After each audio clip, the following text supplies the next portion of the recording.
Hello, everyone. Welcome back to Out of Spec Guide. I'm Max. I'm joined tonight by Dave Connor. Hello. Hey Max, how's it going? Good to see you again.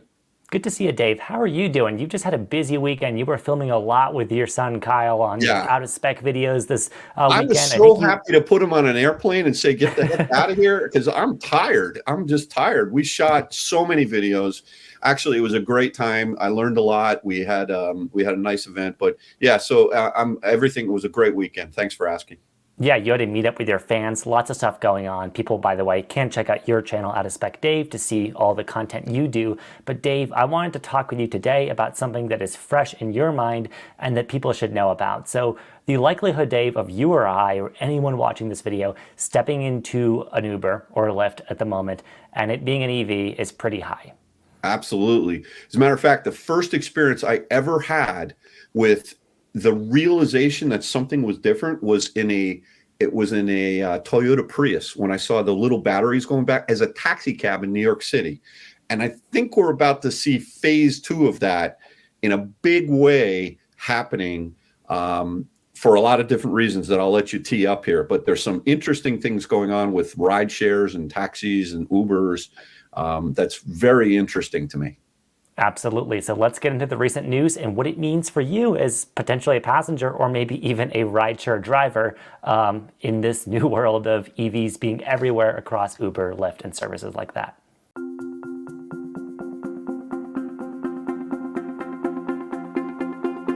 Okay, Dave. So the big news that you just kind of ran into at the Mount Kisco Tesla kind of service and delivery center has been this announcement that Mayor Adams made in New York City specifically, along with the Taxi and Limousine Commission, that there's this Green Rides program. Long and short of it is they're mandating that all rideshare vehicles in New York City be either zero emissions or wheelchair accessible by 2030. Right. Very aggressive. Very aggressive. Yeah. And I saw the ramifications of that firsthand tonight as up in Mount Kisco, New York. Literally, the sales guys at Mount Kisco, they looked more tired than me spending a weekend with Kyle. They said, no kidding, Max, over the last 4 days, over 300 people were coming there to buy Tesla Model 3s and Ys, not the X's and the S's, but the Model 3s and the Ys. And they're all coming up from New York City. Most of them are Uber or Lyft guys that have the TL&C license plates, the medallions that allows them to pick up passengers in Manhattan. And I was just blown away with the number of people that were there. And it wasn't your typical Tesla buyer, let's just say. You could tell that it was a different type of crowd there buying cars today, for sure. Yeah, and people were there because the Brooklyn, right, and the Long Island service centers were already very busy. They So were that's very, slammed.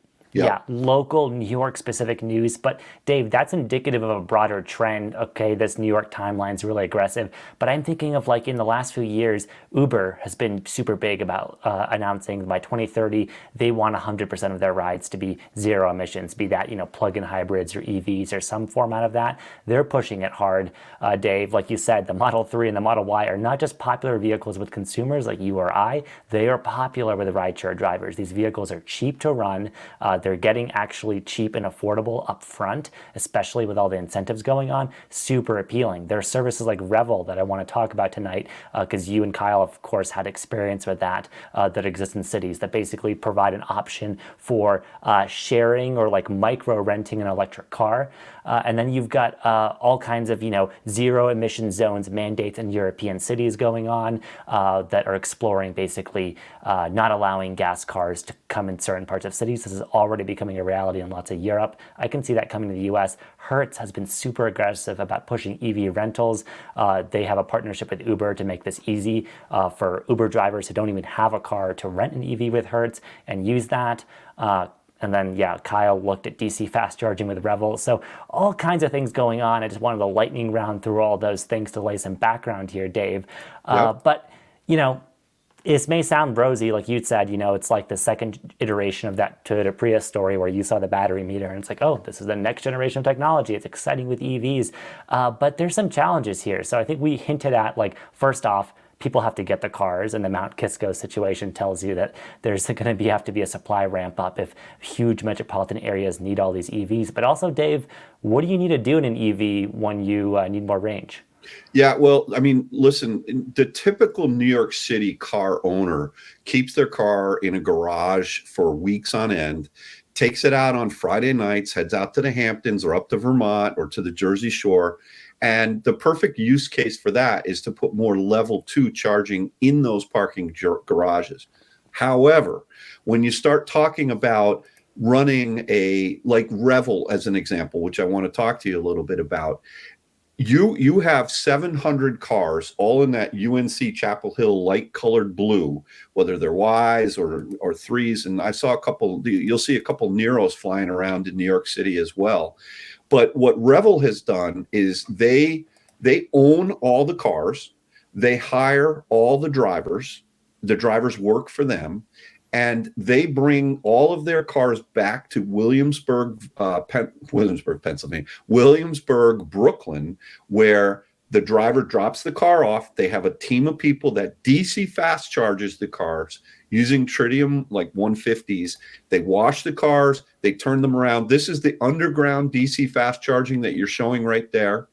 They also have an above ground one, both in Williamsburg, Brooklyn, which is pretty far away, especially on a Friday afternoon from downtown Manhattan or midtown Manhattan. But it's one of the very few DC fast charging stations in all of Manhattan, or all of, quite honestly, a lot of the boroughs, whether it's Queens or the Bronx or Staten Island as well.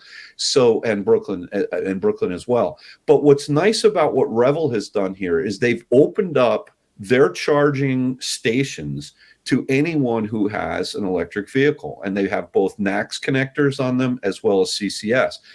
But with this latest announcement, and with the flurry of Model 3 and Ys that are being bought by these professional drivers, these guys that own their own cars, not work for Revel, but Uber drivers and Lyft drivers, there's nowhere near, in my opinion, enough DC fast charging to keep them all happy. I don't know if you've ever been to the JFK supercharger. It's crazy there. And it's always full. And there's always people charging there.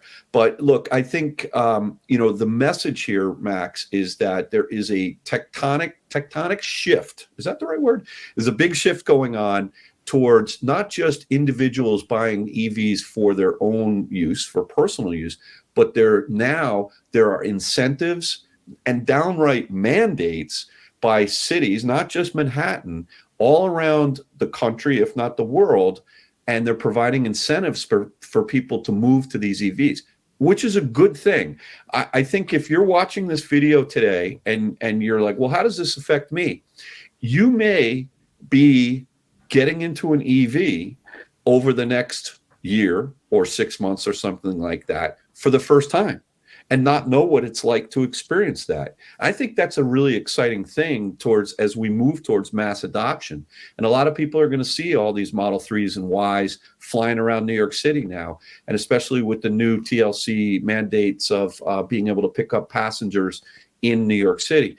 I'll give you just one reality check. If I take an Uber from Connecticut here into Manhattan, the Uber driver that's here in Connecticut, he's allowed to drop me off down there in New York City, but he can't pick up a passenger, right? This new legislation, if someone gets that medallion or TLNC license plate, they will be able to.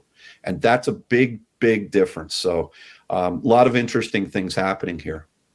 Yeah, no, absolutely going to change urban landscapes like Manhattan, where right now that's very limited. And we could do, Dave, a whole, I think, 40-minute episode on the New York City taxi medallion system. I did some brief reading on it. That has been its own controversy with rideshare and how that's regulated. But on the note of EVs that you said, like, the reality checks, I think, are really warranted here. I'm thinking of an experience I had a few months ago where I was flying into Denver airport, and Denver is not the metropolis that New York or a lot of areas in New Jersey or even Connecticut are. But as I was leaving the airport, I had a Polestar 2 Uber that was my ride home, and the lady driving it is like, "Hey, I'm sorry, I'm at 30%. Can we stop at a charger?"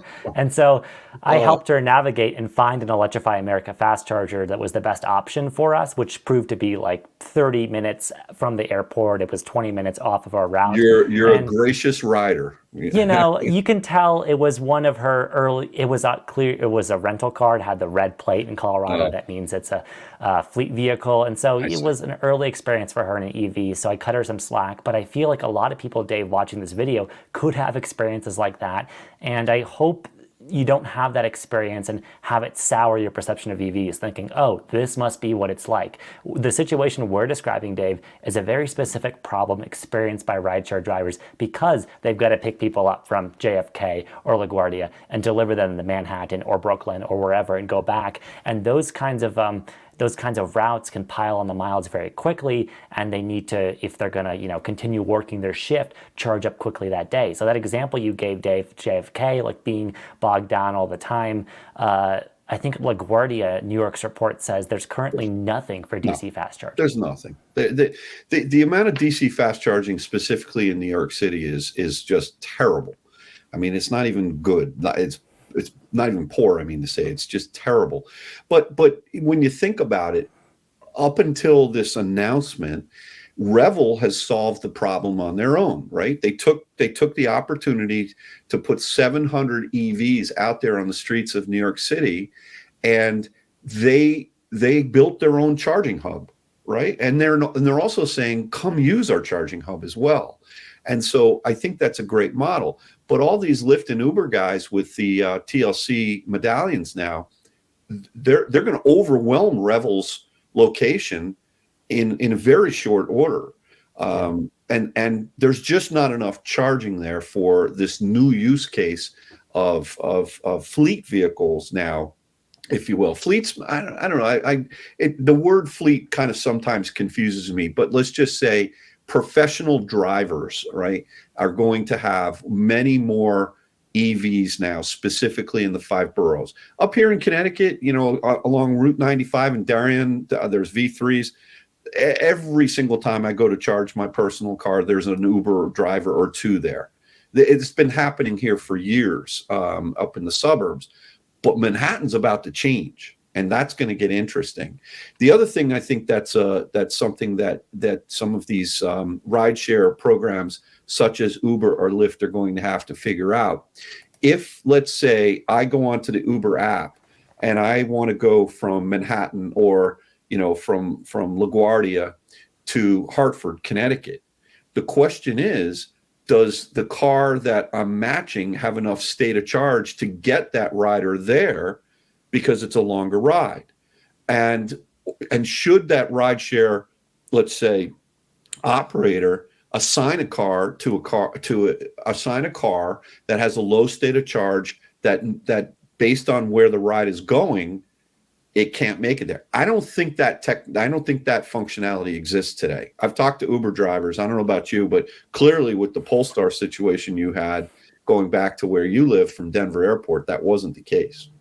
No, Dave, if anything, my prediction would be the company that first integrates something like that would be Tesla, because let's use history as a prior example. Hertz has the Tesla partnership, and for the longest time, right, Dave, you and Kyle and a lot of us have rented vehicles, Tesla vehicles from Hertz, and not been able to use the digital key with experience with the Tesla Right. phone app, where your phone is the key. You had to use the credit card method where you have like this Tesla, card, and it's not the ideal experience. That's changed recently, so Tesla worked with Hertz to develop custom software. So I could totally see them and hopefully other manufacturers working with companies like Uber or Lyft or Revel, right, with their business model to kind of help customize the cars and the software in the integration. I'm using a lot of buzzwords here, but basically to achieve what you were talking about, making it possible so that you could book that long distance ride and not worry about having to take an unplanned like 30-minute DC charging stop. It's a little bit of an edge case, but I think it's something that the industry will solve for at some point in time. But anyway,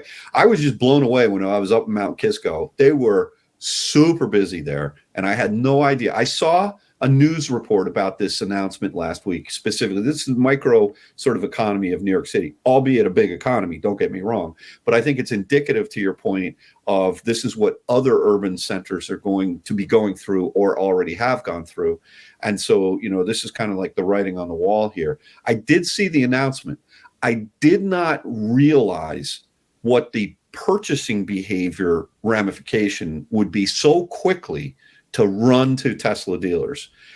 Max, it was insane. I'm telling you, it was crazy. And I didn't even know why. And I had to ask the sales guys, and then they told me about it. Then I did the research. Then I tweeted it out. Then you and I talked. So this is happening it's unfolding right in front of our eyes. Legislation's happening, and then the industry is jumping to it right away. And it's a very, very quick response to what government is doing here from a consumer standpoint. And I think that is a good thing. But it's super powerful. Tesla was overwhelmed, I can tell you.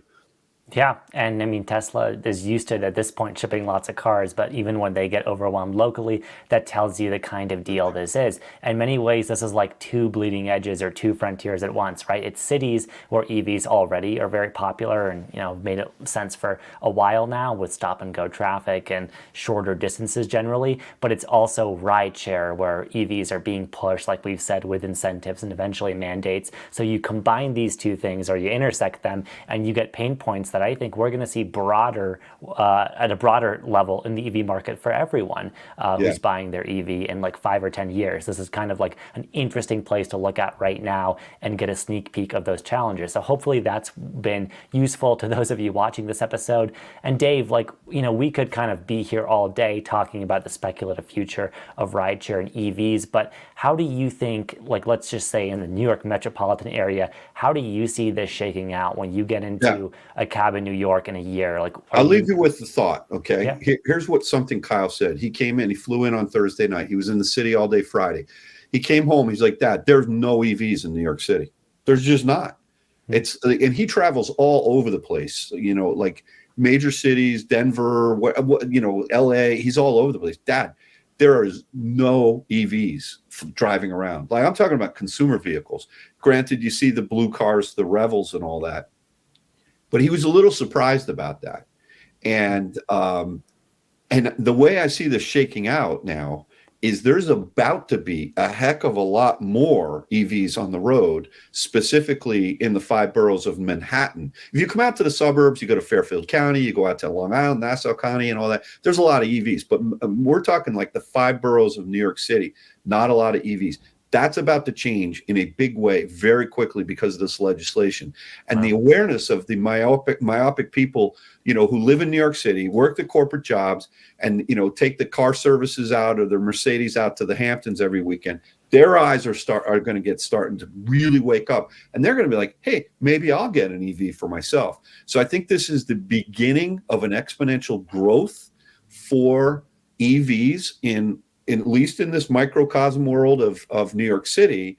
And I think that we may see a little bit of a train wreck is probably a big speed bump in terms of infrastructure being able to support it. It probably will be okay, but I think that the southern Westchester County, western Nassau County and eastern New Jersey superchargers, because there's not a lot of superchargers in New York City, or CCS, whether it's DC fast chargers, whatever network you want to pick, there's just not a lot in New York City. So I think that we're going to see a ripple effect of this decision that the New York City government has made by impacting consumers like myself who drive in suburban, areas of metro New York. You're going to start having wait times in your suburban DC fast chargers, whether it's superchargers or EA or whatever. I think that's going to be the next 6 months. I see that being a pain point. Yeah, no, I can totally see that. Your reasoning makes sense. I think things will bleed over in that way. And that's super interesting also to hear that it's such a segmented adoption where like rideshare, Revel being 100% electric. Okay, those are all Teslas, but short of that, personal vehicles in the boroughs, it's actually not that common. That's super interesting for me to No, hear. I know there's things like curbside charging that I think Kyle was also exploring. it's Uh, yeah, it's early days. it's Yeah. just not there yet. I mean, Yeah. there's like 100, and now they're going to 300 or 4. Yes, we need a lot more of that. Yeah.